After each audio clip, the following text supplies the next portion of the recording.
which sounds a lot like everyone's workplace.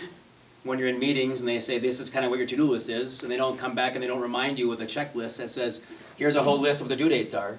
So we're trying to get you kind of ready for what it is that you're going to be experiencing on the job. So. And we do quite a few reminders, I have to say. It's not like we throw you out It's there. not called turkey. No, exactly. Because I'm a But classroom that's teacher, important. it's hard for me to do that.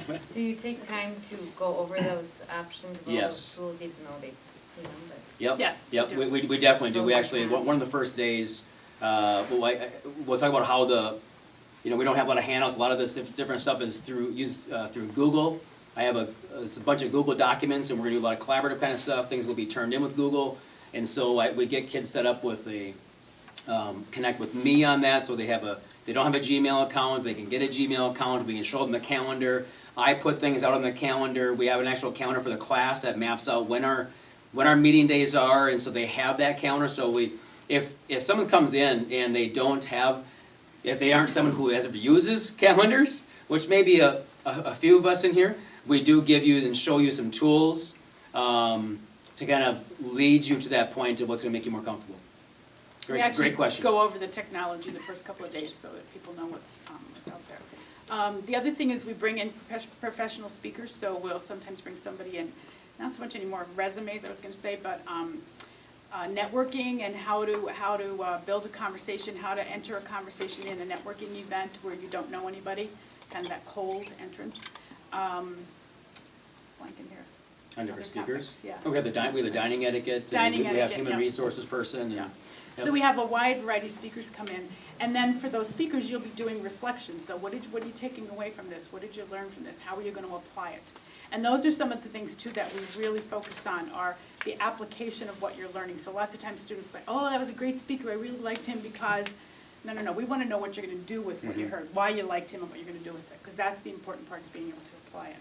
And then in the end, you'll do a capstone project. So by April 1, our goal is, or by spring break, maybe it's the 2nd or something, our goal is that every student have their mentor by that time.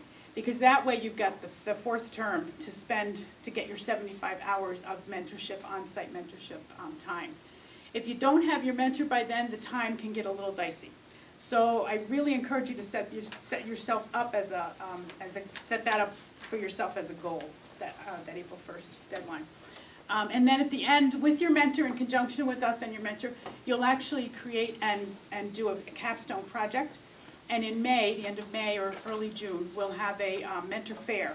And parents, we'd love you to come back for that and see the output of what's happened for these 2 terms. Students will have a table, they'll do a very short little presentation about their experience, and then they'll actually be stopping at a table so that people can ask questions and come through at expo style.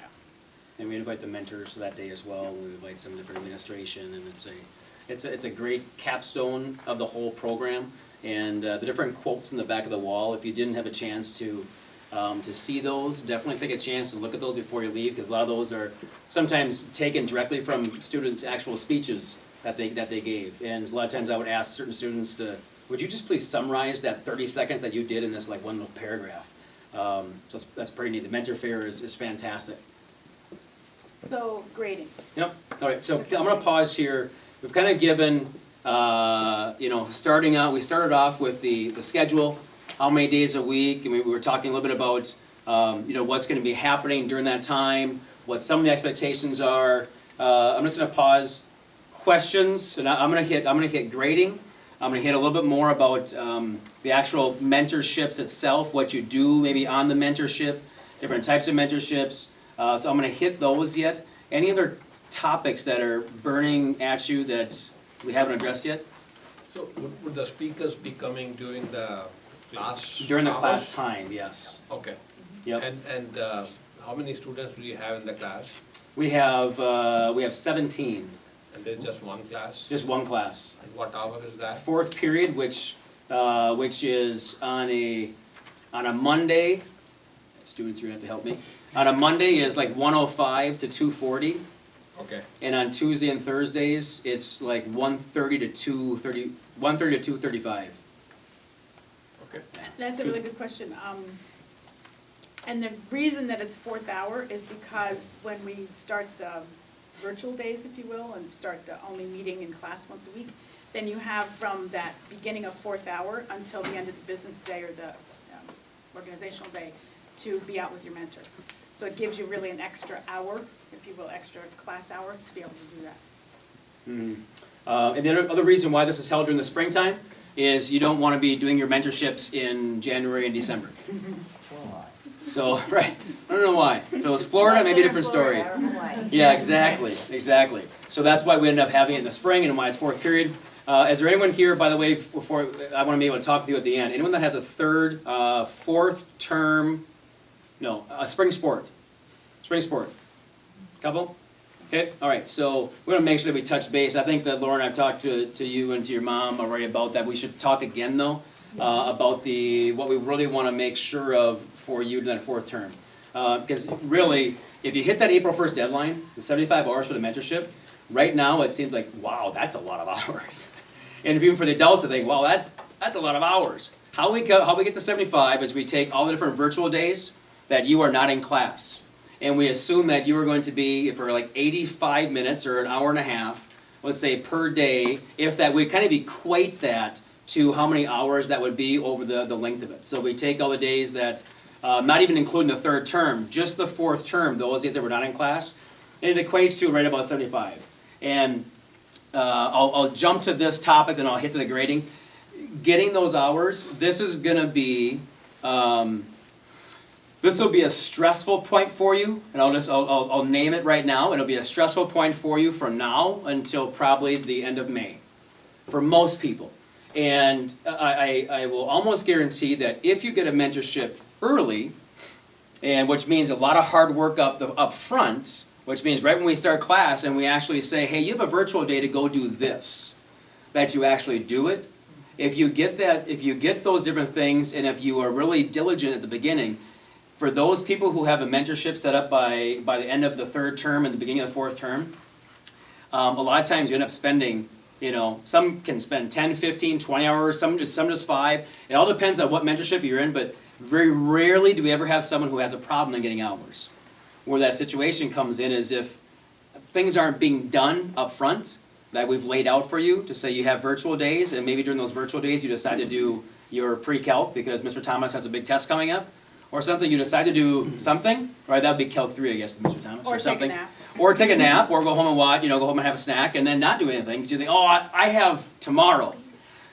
That's the mentality, and that's the, we're trying to teach you that kind of independence, because if that's what ends up happening, it gets to be very challenging for you to get those hours. So we've stayed with those 75 hours for the whole bunch of years, and it's definitely doable if you follow the process and do the process. If you have struggles getting there, there are other ways that you can get the hours. And so for some people, let's say if you get a mentorship and you get someone who says, yeah, I can do it, but from now until then, I only have really 40 hours I can do over these different weeks. We've had times where people have done 2 different mentorships. So they do one with one person and one with another person, the same career. They've done different kind of careers. They've done 2. So you could have maybe one as graphic design and one as your cognitive science. Something, so you can find something that matches both of those. I'd like to see that.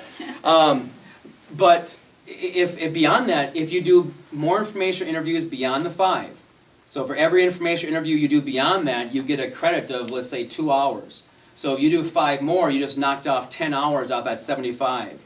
And what my incentive is I want to be able to incentivize you to be able to get more information interviews, because they are one of the most valuable things that you will take away from this, is getting out there, getting to someone's business, sitting down with them, interviewing them, taking the tour, and all those different things. So the 75 hours seems daunting, and we also offer other opportunities. Irene is a part of the morning Rotary through Eden Prairie. They have Rotarians who come in. They do different kind of speeches. There may be workshops in your different career fields.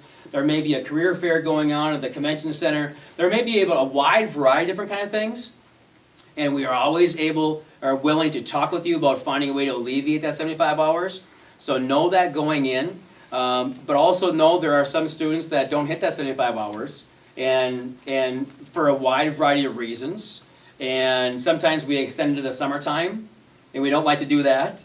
But especially if you're a senior, you just kind of want to be done, right? So, but that is going to be a stressful point from you from now until then. You're always in the back of your mind, And and honestly, it makes, I don't want to, sad is the wrong word, but I don't like the fact that your focus ends up being on hours and not on the learning that's going to come from those hours. So I would rather someone complete 50 and have amazing experience than just go through the motions for 75, because then you're not walking with as much. It's So, much less about seat time Yep. and much more about learning time. yeah, so we have that 75 as that kind of goal, and then we talk a lot more about that later on, but I'm just gonna name the fact that hours are gonna be a stressful thing for you, but try to focus on the quality time that you have there, and not the fact that on a daily, like my son does, who's in CMS in 8th grade, every day he's checking the portal, and he's like, oh, today I'm up to this percent, oh, now I'm down to here, now I'm up to here. And it's like following the stock market, folks. Don't look at it every single day, because it's gonna drive you crazy. So don't look at your tracker every single day for how many hours you have, and then you do the calculations, it's gonna drive you nuts. For the grading, and this is, I'm just gonna read a couple of different things off of here. I don't really know if we really, yeah, why don't you do that? Why don't you pass a handful of those out there? The grading is fairly simple. Well, I shouldn't say it's very simple, but it is, I'm gonna handle, let's say, about 4 or so per table. And so you can have, families can share. Jacob, you can take one and pass it around there as well. There's a handful, and I'm gonna give you about 4 or 5 there. But if you pass those around, would be great. Here are some extras of these. Yeah, so everyone gets one of these, extra one of these. Thank you very much. Okay, we'll do the grading thing here first. Anyone need? I have some extras if you just want to have one in front of you to look at, and then you can certainly keep it. But if you are just going to toss it, then I would rather hang on to it. The grading portion. For the grading portion, the challenge is I try to connect. I try to combine business, or I try to. When I say business, I don't mean like accounting. I just, if you want to be an engineer. Excuse me, I was just gonna say, we use the word business Yep. to define an organization. It's just an easy way to express. So it could be a nonprofit, it could be a faith community, it could be an engineering firm, it could be an accounting firm, but we're using the word business as kind of a generic term, so. Yeah, It could even be in the medical field. Okay, Like that would even be. Tanya, who wants to be biomedical engineering. Yeah.